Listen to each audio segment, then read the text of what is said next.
Thank you very much that you're giving me the honor to listen to that. A very quick preview. This is about the ergonomics of a human organism, which is basically the idea of anatomy and physiology in function, performing the activity of living. So brain injuries, of course, are functional processes, and I would like to go to the really tangible, logical, natural science aspects of it, basically physics tonight. I believe it's very, very helpful if we do understand the non-negotiable mandatory aspect of brain injury. Let's start into it. So, brain injury and neurofeedback is the basic topic, and the goal of the presentation is that we understand the physics of brain injury, the physical, tangible background of it, that we understand the consequences this has for the functioning of a human organism, and based on the two, provide type of assistance which is most promising to actually be beneficial for the client. So the content of the presentation, we look at the physics of the human central nervous system first. Mind you, that is only partly anatomy. Second, we look at the most fundamental types of causes of brain injury. Then we ask the question, is brain injury diagnosable? An interesting question. And we look at the functional consequences brain injury has on the anatomy and physiology of a human being. Then we look at a couple of requirements to recover from brain injury. And finally, I hope we get there within this hour. We discuss, this is an open discussion, the most beneficial means and ways to actually address the issue. So let's go to it. The physics of the human central nervous system. Let's start what we know from observation out there in the literature. The brain is an integral part of the central nervous system. Keep that always in mind. So if we talk brain here, we talk central nervous system. It consists of the brain and the brainstem medulla, plus the rest of the spinal cord, which functionally form a unit. Unfortunately, the brainstem and the spinal cord, or let's say the central nervous part of it, is almost inaccessible with the means we have today to observe. So EEG neuroscience looks exclusively at the brain, not so much for any specific reason other than it's just convenient because accessible. Keep in mind, there is much more to it than just the brain. So let's have a closer look at the central nervous system. We know that it consists of roughly 150 billion individual neurons, if you count the ones in the brainstem and the spinal cord as well. All of these neurons are floating in liquid. And now this is a very important point to remember. They do not touch each other anywhere. Each neuron is floating individual. They are nowhere physically suspended. And the neurons only connect with each other in form of communication via the synaptic pairs. This is very important to remember to understand what brain injury actually is. The synaptic pairs, that's where two neurons get close together but don't touch, is where it all happens. It's a pair of senders, receivers, exchanging communication, very much so as a pair of speakers or microphones would do. The communication location, I have to move something on my screen here. Okay. The communication location is the synapses, no other part. Now, synapses requires extreme proximity, but must never touch. So again, neurons float freely, individually, in liquid. What does that mean? The question which arises now, what holds these two pairs aligned in place? They don't touch, there is no suspension. So how can the central nervous system counteract gravity?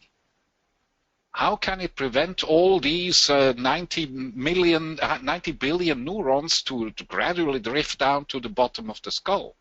Or, in the other way, float up to the surface? How could the central nervous system physically counter up any inertia of motion?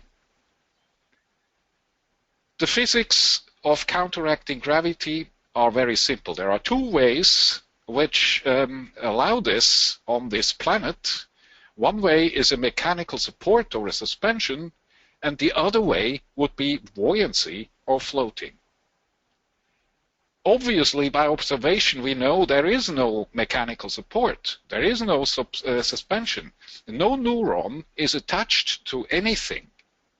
So the obvious way nature has solved the problem to counteract gravity in order to allow a central nervous system is buoyancy and floating. Now, buoyancy has a couple of quite important challenges to overcome. In order to keep a neuron and ultimately the tens of thousands of synaptic pairs it forms with other neurons at place, it requires an absolute equilibrium of specific weights.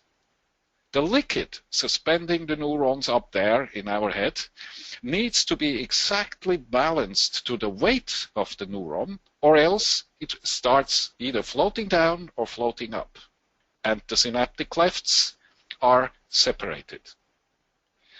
Another very severe challenge is that if a neuron is suspended by liquid, it is also subjected to hydrodynamics. Now, hydrodynamics is the laws of physics which make liquids act, float in a certain way. This is very important to understand if you want to understand where brain injury actually happens. The greatest physical challenge of any central nervous system out there is the liquid, because liquid moved causes turbulence, and turbulence washes the synaptic clefts apart.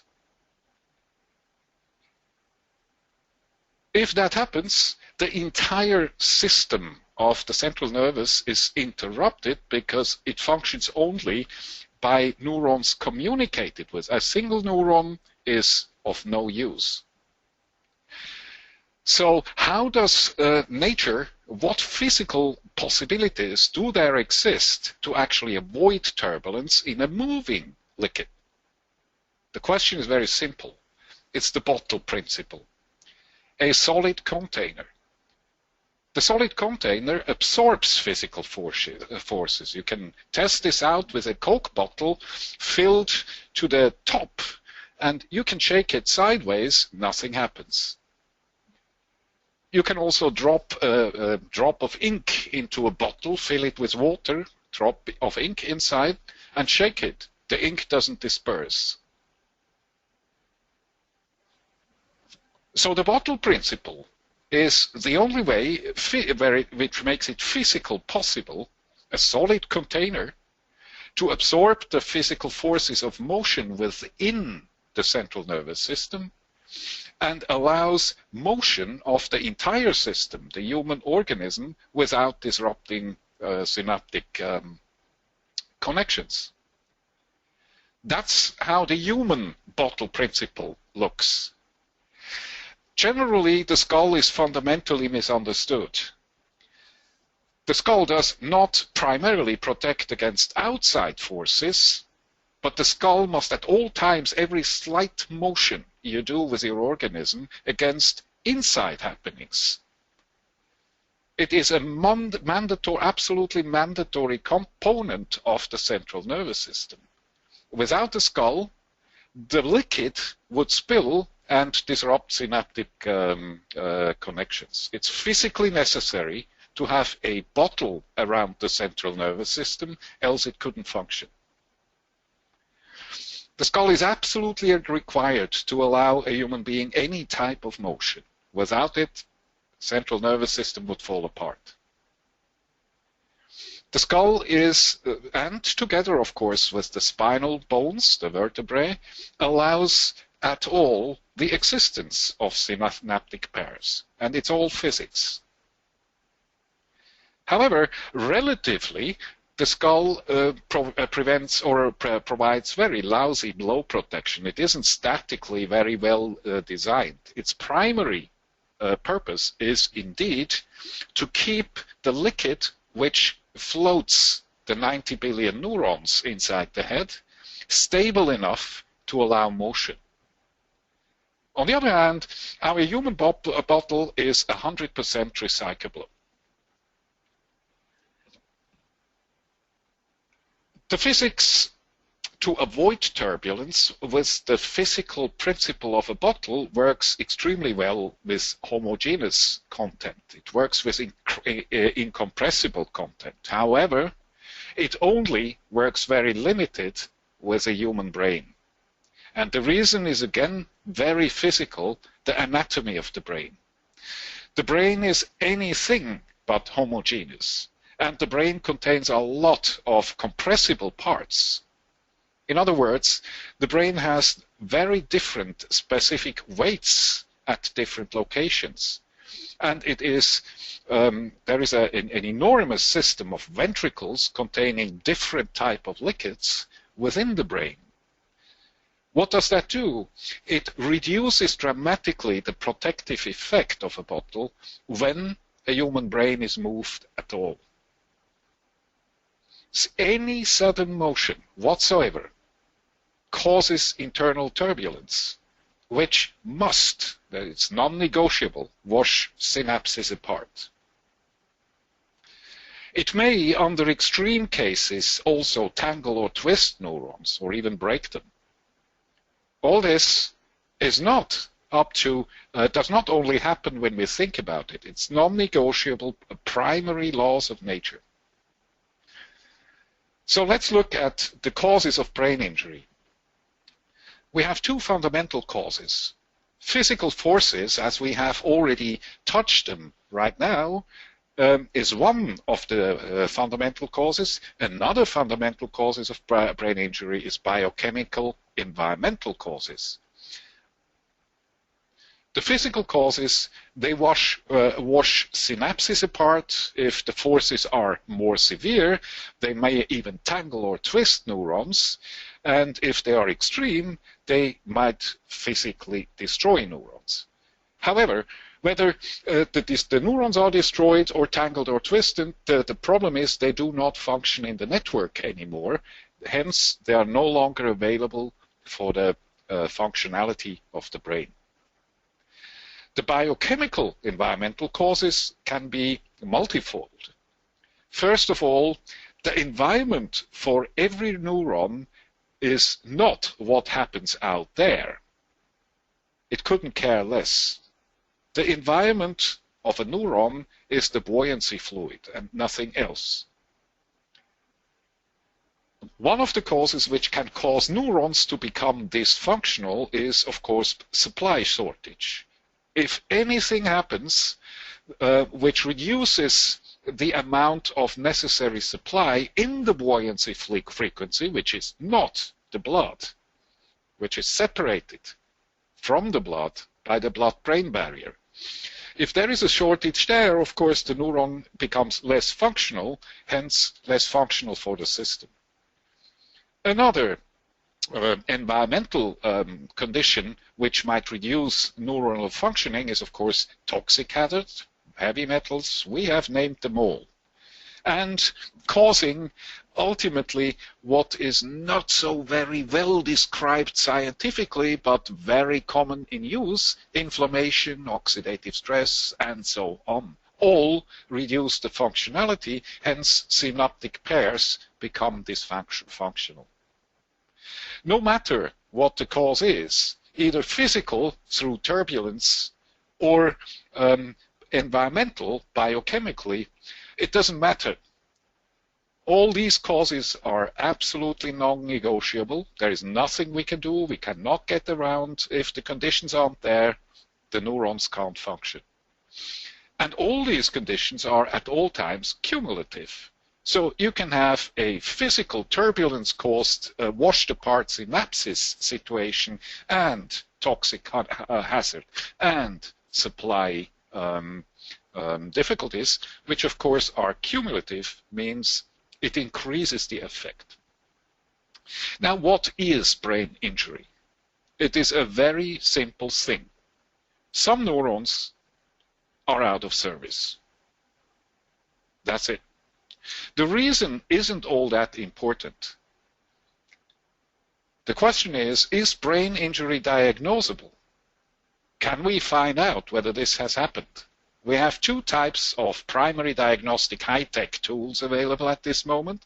One is the group of fMRI technology, and the other one is EEG technology. Let's look at the diagnostic tool fMRI. This is a picture I just downloaded from the internet, and look at the title. It says cortical activity during hand movement. Well, cortical? There is nothing cortical which an fMRI can possibly discover. It is cardiovascular. fMRIs can only discover blood perfusion. They cannot discover what happens to individual neurons. Unfortunately, there are nowadays a lot of assumptions taken, and it's a very common idea out there that brain injury is local. And it's sort of like a bump at the front because the thing splashes forward and the damage is up front or back there. It's coup, counter-coup theory. This is all based on fMRI observations, which cannot observe the brain, but actually measure blood perfusion in tissues, swelling, and the brain itself cannot swell. So it is physically impossible that brain injuries can be local. Keep in mind, neurons float in liquid. Neurons don't touch. Neurons require synaptic pairs in place. The physical laws do not allow an injury up front to happen without causing damage in the rest of the central nervous system. First of all, there isn't any vacuum possible which would allow the brain as a whole to move forward. Any type of physical force applied to the head causes expansion and compression locally within the brain, which is only possible with liquid floating, tearing neurons apart. In other words, any time or type of brain injury always affects the entire brain somehow, somewhere, to some degree. And there is always turbulence throughout the entire brain. This causes physical laws, it's non-negotiable, diffuse, disconnected synapses all over the brain. In other words, the fMRI, which looks at blood perfusion, cannot anywhere get close dislocated synapses. How about the other diagnostic tool, the QEEG? Well, we know that it drives at least 60 million neurons firing simultaneously to produce a detectable signal at the surface of the skull. Not very likely that we can actually locate any area even which is affected by dislocated synapses or dysfunctional synapses by means of EEG. However, brain injury physically must reduce brain power. Less neurons online cannot produce the same amount of electrical activity as we could if we have all neurons functioning. So the diagnostic tool, not really, but at least the QEEG gives us some indication. The indication is reduced brain power, as you can see here on this, my favorite midline again. I'm sure Richard and Rob are chuckling in the background. But it is indeed a physically logical, clear indicator, an indicator, not a diagnosis, of some type of brain injury if we have a reduced brain power. What causes that injury is not discernible. It could be a starvation, a lack of resources. It could be a biochemical, environmental situation, and it could be physical. Just simply synapses washed apart by turbulence, or a combination of all that. But at least with the EEG, we do have some hint that there might be brain injury, and it would look something like that. This is the midline of a relative of mine who had a car accident some 20 years ago, and it's 2 years old, that midline. But you can see the colorful columns all together are not actually matching up the gray ones. Low brain power overall. Another indication the EEG can give us is, of course, functionally increased interconnectivity. Why is that so? If there is an area in your brain where the synaptic connections don't work, whether the neuron is out of service or the synapse is washed apart, doesn't matter, other parts of the brain must tend to take over the functionality. So there will be enlarged, increased network activities necessary where one part of the brain takes over, plays the music of another. And that would reflect in the QEEG in an increased functionality or interconnectivity. So, of course, the QEEG also does not really qualify to diagnose a brain injury caused by whatever. However, it gives generally probably the better indications than an fMRI to suspect a brain injury. The problem is brain injury is not quantifiable. It's not diagnosable. However, it is subject to the laws of physics, and it can very, very reliably be conclusive. Concluded from what? Very simple, client history. Considering this, it's just once more obvious how important it is to know something about the life of a client. The reason is very simple, and it's the actual tragedy of any brain injury. An injured brain doesn't hurt. The injury is completely invisible. Nobody ever has a question if somebody breaks a leg and has it all plastered up and walks with crutches, whether this person is reduced in activity. And the person itself does a slightly wrong movement and sees the stars from pain.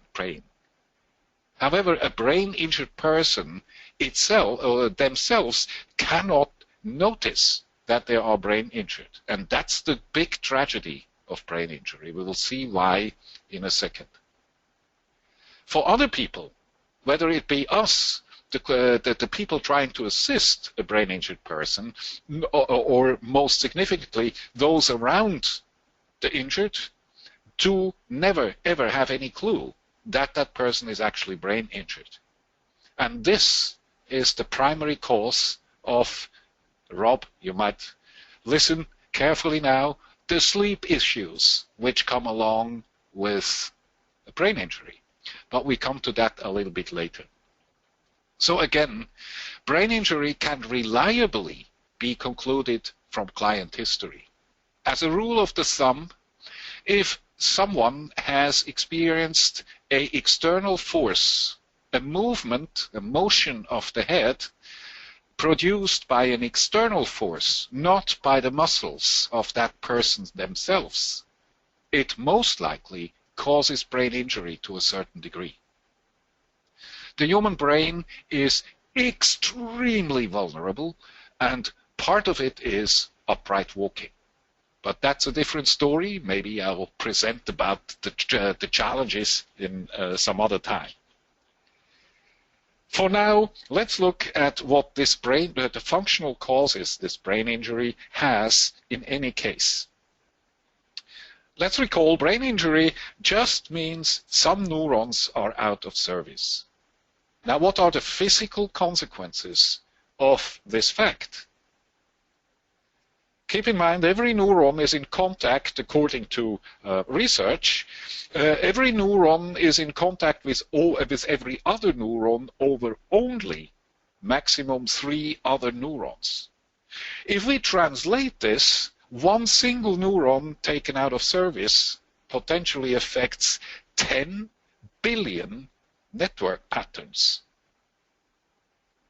It is absolutely amazing how much damage a single neuron out of order theoretically could cause. Of course, networks need to be able to cope with that, which means they do not become dysfunctional if one single neuron is out of service. However, what they do become is less precise, and they might become slower. So whatever the degree of a brain injury, what it must cause is the data processing capacity of the brain is physically reduced. Networks become fractured, reduced, which must physically reduce the processing speed, and it must reduce the precision of data processing. In other words, it simply slows the entire organism down in all its function, including digestion whatsoever. Now, the question is, how does the CNS react to the injury? And we have to keep in mind something which is very often forgotten, particularly by neuroscientists and neurologists. The human organism is a self-maintaining, self-organizing unit. In other words, your ancestors couldn't have possibly survived if the brain wasn't capable of assessing its own damage. So the brain is, if there is anything, or let's put it that way, we confuse non-conscious processes with automatic processes very easily. There is absolutely never anything automatic about what the brain does, or else a human organism couldn't exist. It requires decision making, it requires constant assessment of the physical state, of the physiological state of the organism, and it requires corresponding directive actions to the entire organism. And that's the job of the brain. So when a brain injury occurs, the first thing a brain does, it must assess the damage. Under extreme cases, this can cause the brain to have to withdraw attention to the environment of the organism, which would appear the person to be comatose or lose consciousness. But it doesn't necessarily have to happen even with a sincere brain damage. That's why the Glasgow index is better than nothing, but it's not more than that. It does not being non-conscious does not mean you have not suffered from a severe brain damage. But go back to the functional consequences of brain damage. The first step the brain must do to keep you alive is it has to assess the damage. Then in a second step, it has to assess the remaining resources and instantly start to keep you alive with what is left in function. The thing the brain must do under all circumstances, it has to increase the vigilance because its own processing speed is reduced. It also has to, it must be more on the lookout in order to be able to react in time with a reduced reaction speed. It also has to reduce stress tolerance for the same reason. And it has to increase, by all means, by all possible means, repair activity in order to restore itself and the rest of the organism which might have been damaged through the event which caused the brain injury. So now the question is, how does the injured perceive the brain's directions? Again, the directions are increased vigilance, reduced stress tolerance, and increased repair activity. There are three emotional, motivational patterns which after a long chain of consecutive events will actually lead to behavior which might be diagnosed by someone else.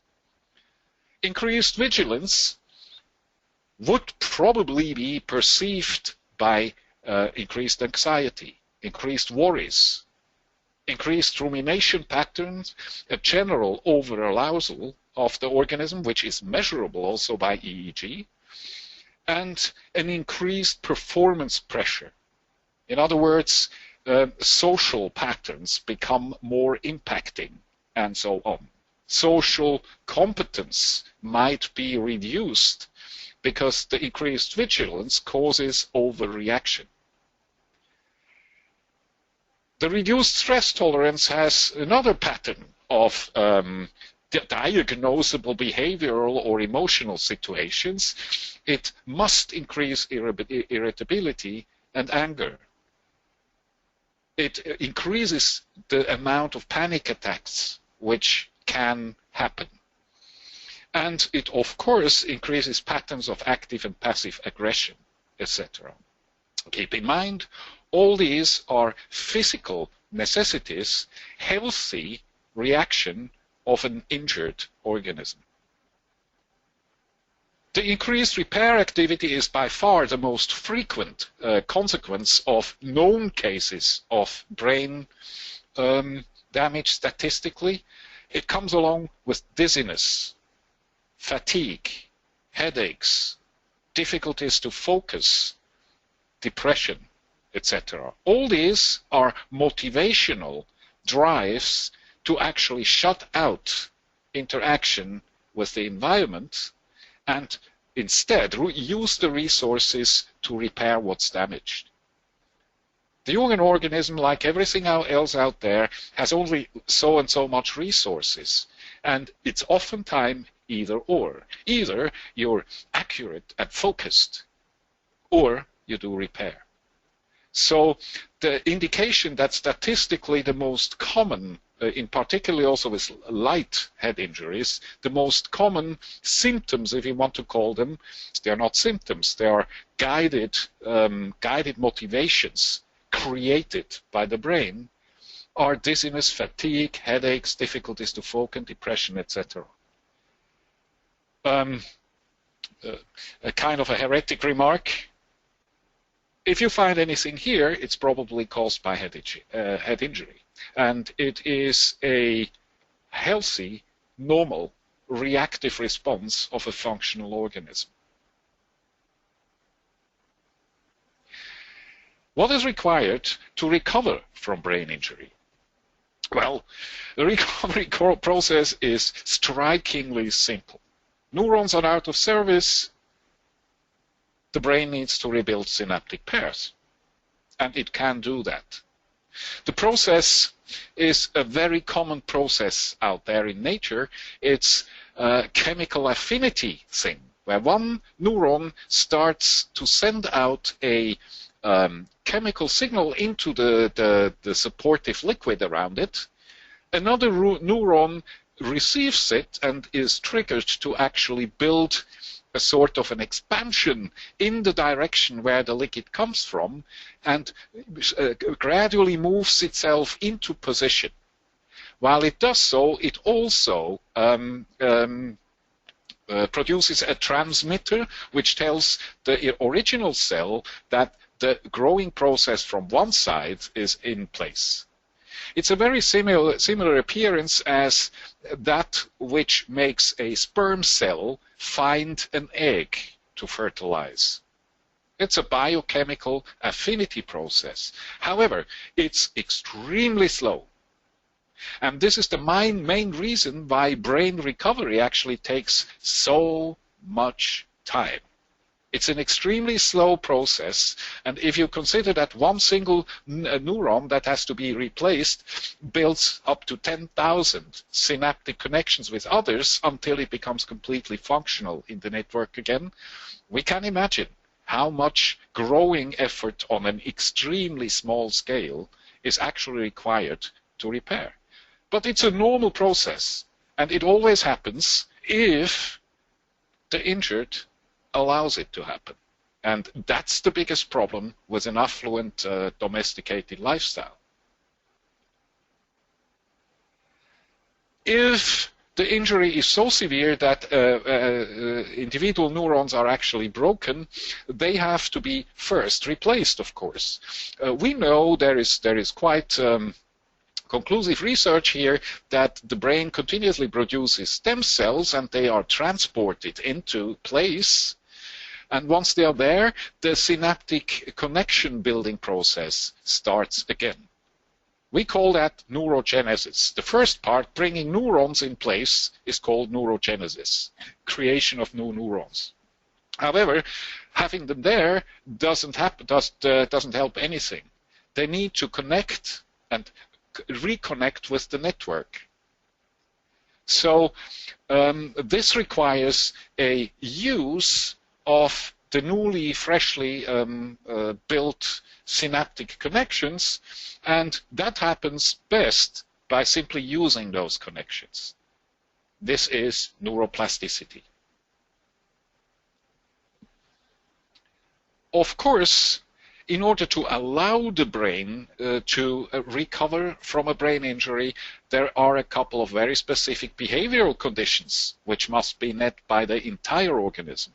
First of all, the organism must go out there and collect the right building materials so that the brain actually does have the bricks to build new neurons and new connections. This is done by a specific nutrition. Keep in mind, so swallowing nutrition doesn't bring it into the environment of the neurons. An enormous amount of processing, transporting, and reshaping has to take place within the organism before the building material is actually available in the direct environment of the neuron, the cerebrospinal fluid. Another thing which is absolutely required for brain healing is a maximum reduction of global stress when awake. This is required because the brain healing requires an enormous amount of energy and resources. And if these resources are used up by physical hyperactivity or mental hyperactivity, they're simply not available for brain healing. Then, of course, the affected organism must allow itself extra time, more than would be required to just maintain the healthy body, to do the repair job. And brain repair can only, physiologically and physically, can only happen during sleep. And finally, what is also required to heal someone's brain is the right entrainment to get the right type of neuroplasticity. Brains are, the primary function of brains are to coordinate movement, motion, which of course includes also things like speaking and so on. So in training motor functions is probably the most, there is a lot of experiments done with relative mammals which strongly support that fact that the right type of physical activity is strongly supporting quick recovery of broken synaptic pairs. Right type does not mean go to the gym. That is definitely not the right type. It's more about training fine motor skills, writing, playing a musical instrument, typing, leisure walking. Swimming is an extremely beneficial type of physical activity. Jogging isn't. Anything which is powerful eats up resources, and that has to, they're no longer available for brain healing. So it isn't quite obvious.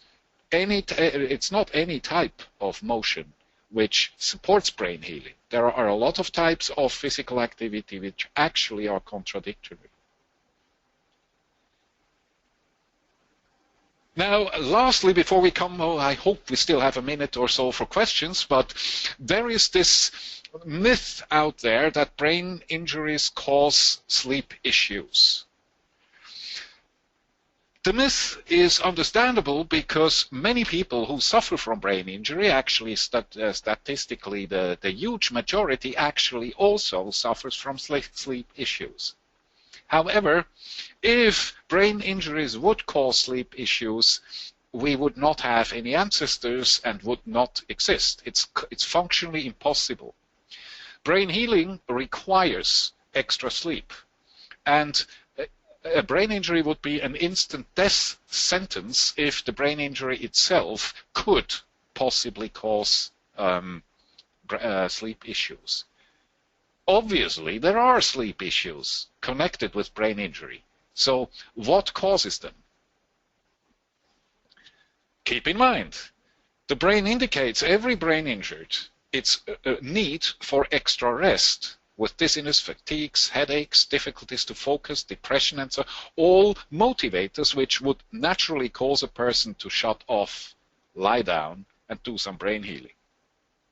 However, modern lifestyle has a completely, and that's now really a cultural and density issue, a domestication issue. It actually increases perceived social inaccuracy. We are under an enormous social performance stress. The brain injured becomes slow and does not know the cause of the slowness because the brain injury doesn't hurt. What the injured perceives is things become a little bit harder to perform. And the normal reaction to do that is try harder, which further depletes the system of resources, further requires an increased arousal, and this is what ultimately brings the injured person into an extreme arousal state. Plus, the fact that the injury isn't visible causes misunderstandings between the injured and its social environment. People don't understand why that person starts to overact so much, is so oversensitive, so emotional. And this causes additional social stress, all driving up the over-arousal spiral to a maximum. So the actual cause of the sleep issues is the increased vigilance, anxieties, worries, rumination patterns, over-arousal, increased performance pressure, and the reduced stress tolerance, plus the social reaction on these increased over-arousal states. How does that affect sleep? Here, keep in mind, this is a sleep hypnogram. It's one of the official things out there. That's how neuroscience believes sleep happens. But it demonstrates, we can demonstrate a little bit how this, what happens to a brain-injured person with respect to sleep. So a healthy sleep pattern, according to those people who do sleep studies in sleep labs, which aren't very reliable, is sleep cycles, which never really touch the awake boundary. The sleep work, the active sleep work is done in this blue range here. So a healthy person enters sleep with a, let's call it, normal arousal state, and goes actually through these maintenance cycles, one after the other, in a pretty highly efficient way without normally waking up. So if you enter sleep at this arousal level here, then there is the highest possible outcome out of the time you spent doing sleep work. However, if you're brain injured, the arousal level where you enter sleep for the reasons we have just mentioned, the increased vigilance and the reduced stress tolerance and its consequences throughout the awake state, the brain-injured person actually arrives at the start sleep point with an extreme arousal state. And a little bit simplified, but it demonstrates what actually happens. Still, you have the circadian rhythms of sleep they only dip into the productive sleep work range partly. And the brain injured or the over-aroused, it's the same cause of sleep issues as non-brain injured over-aroused people face, is simply that the depth of the sleep cycle isn't sufficient, or the depth of the relaxation, physiological relaxation of the organism isn't deep enough to actually allow the person to go into a full sleep period where all sleep work can be perceived. And the person has difficulties falling asleep, wakes up in between, has more and more difficulties to fall asleep again, just drowses off instead of being in a productive sleep state. That explains why this physiologically or functionally completely impossible situation that an injury would cause sleep issues can happen. But the reason for that is simply that our modern lifestyle does not allow a natural reaction on brain injury. If you're living on a sandy beach like the one on my desktop, right? If you live there and all you need to do to keep yourself alive is occasionally get up from the sand, walk 5 steps behind you and grab a ripe banana. If you need to have an existence depending on a complex, anonymous human social structure by performing after certain expectations, then of course this stress, persistent stress here, becomes devastating. This guy, who isn't brain injured, or to a lesser degree than that one, would have the much greater capacity to heal his brain injury, of course, than this one who needs it more. So that is the reason why we now can look at how can we, once we have by logical conclusion determined that there must be a brain injury to a certain degree, how can we support it best? Also by using the tool of neurofeedback. First of all, we need to make sure that that person does have the building materials. In other words, we need to look at that person's nutrition. Without the building materials, there is no way the brain can heal, not because he couldn't do it, but because the material is missing. Keep in mind, so swallowing nutritionals does not in any way cure a brain. The organism needs to digest those nutritionals, take them apart, rebuild them, and transport them into the area where it's needed. For instance, the supportive cerebrospinal fluid. So, nutrition alone is definitely no cure for brain injury. Contrary, if you have severe digestive problems like a completely glued up intestinal surface by gluten, then those nutritionals are pretty much wasted. Having swallowed them doesn't bring them to where they are needed.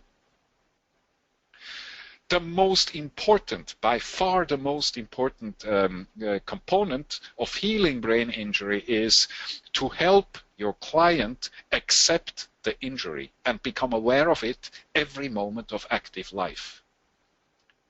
Physical stress relief, mental stress relief are absolutely mandatory, non-negotiable conditions to allow time and resources for the brain to heal. To heal. There is no injury where it is possibly even more important to focus on sleep hygiene. Sleep hygiene includes physical and mental stress relief, but many other factors too. And there is no way around if you don't allow a brain injured person additional, more than normal, and normal means anatomically normal, not what we are used to. Sleep, there is simply not enough capacity for the brain to actually heal itself, even though it could do that at any time, if it's allowed to. And finally, the right type of physical activity. So this is the physical background and basically concludes the presentation. Here is my logical conclusion, what I suggest to do with neurofeedback. as soon as there is any clue for brain injury, is focus on calming the system down. Do not focus on behavioral symptoms like anxiety or panic attacks or anything. Calm the system down. Very globally, very squashy, very generally. Assist the client. Be a real doctor. The Latin word doctor does not describe a person who goes about fixing others, repairing others. The Latin word doctor means teacher, educator. And that's required when it comes to brain injury for a very simple reason. There isn't anybody out there on the planet who could possibly put someone else's synaptic pairs back into position or make them functional. This is a job only the injured him or herself could possibly do. But they can do it provided they know how. And this know-how is what is absolutely missing at this point. As supportive assistance to any healing process with the means of neurofeedback as a tool, we can educate our clients to heal their brains. But you, as a clinician, cannot do it for the client.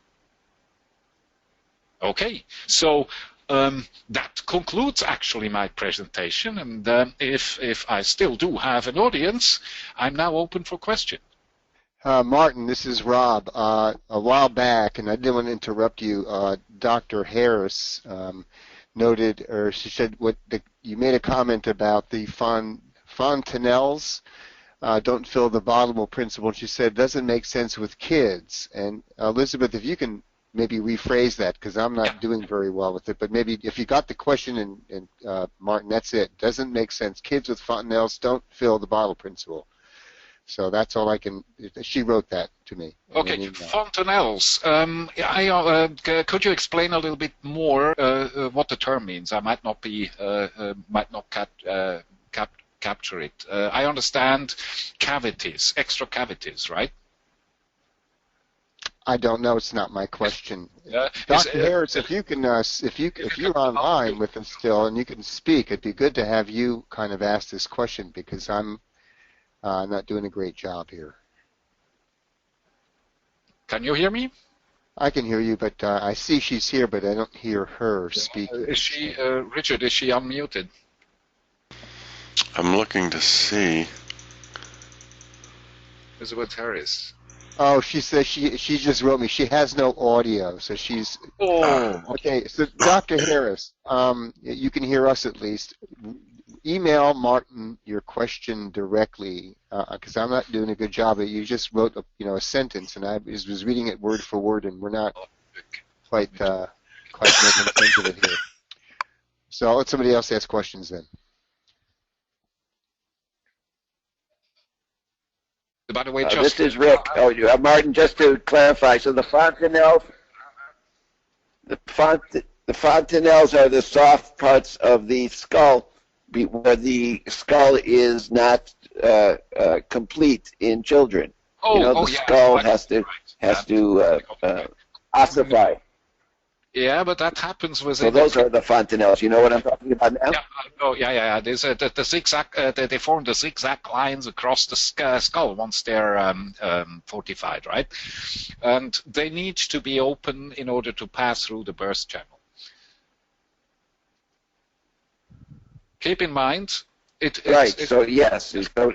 Yeah. Of course, the principle, the bottle principle, is there nevertheless.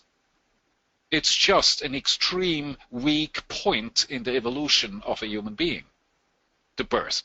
But we know that in other factors too. And once the problem is also the skull, of course, still has to grow. However, the bottle bread, and that's why the phase in life when an infant starts to do its first walking attempts is the most likely cause of severe brain damage.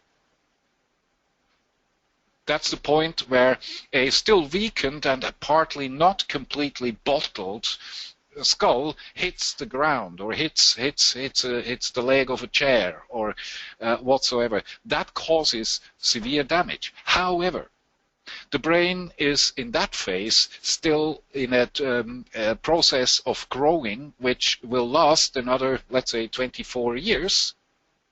So it has the highest possible recovery potential if the situation doesn't persist, which it would, for instance, in a shaken baby or a child abuse situation. Does that make sense?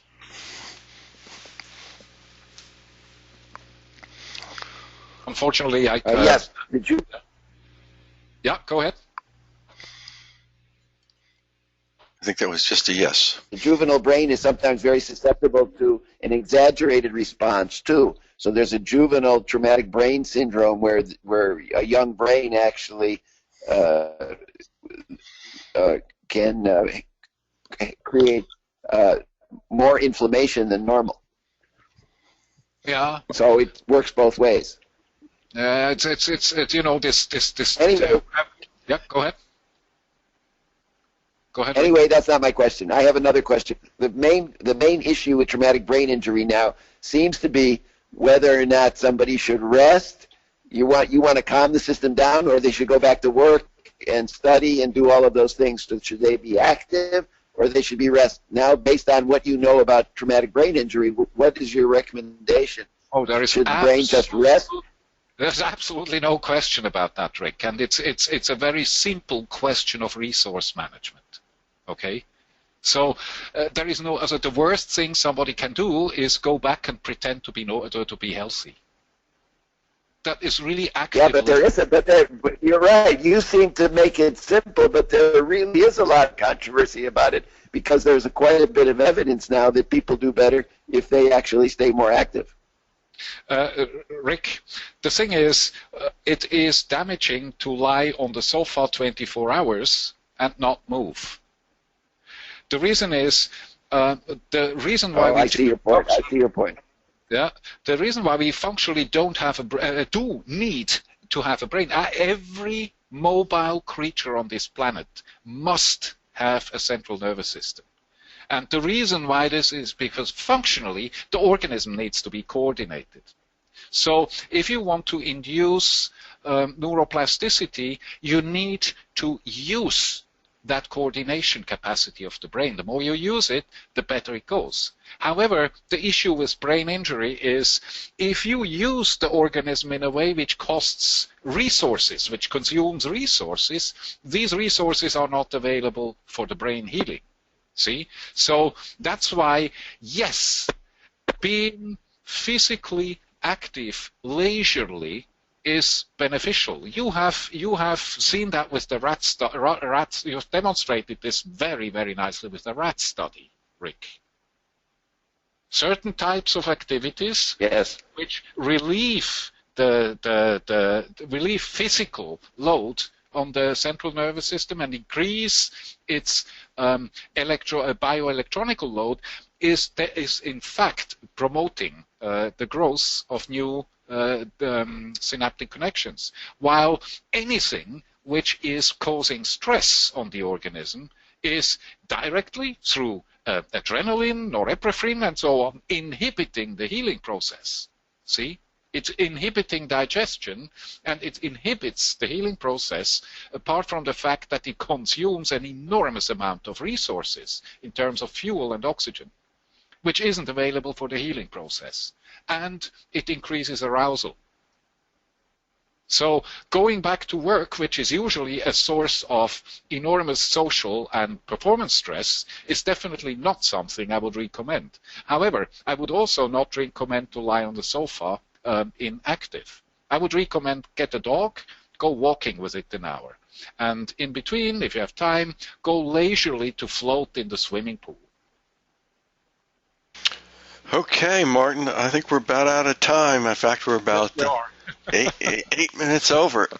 So we got a little Q&A there. Thank you very much for your presentations. It's very thought-provoking and in many ways original, and give everybody a lot to think about there with head trauma. So we've recorded this and we'll post it on the NewMind YouTube channel if anybody wants to see it again, or if you know somebody who had missed it and wanted to see it. I think Rob is pretty much... I'm fully aware that this is out of the box, but I hope that it might be helpful for some of you. Yeah. You're going to send out your PowerPoint, Martin? Well, it would actually be a pretty library because it's quite a lot of slides. I could produce it, but you can save it in a PDF file. Just suggesting people may want it. So if you're willing to share it, just post it on the list or whatever. I would rather have people asking me for it. If you want it, please send me. I'm kind of shy because it's not a really well thought over a book type of presentation here. It's more a discussion type of thing. Yep. But yes, I'll be glad to share it with you. Send me an email. You can get my email address by just clicking on my name on the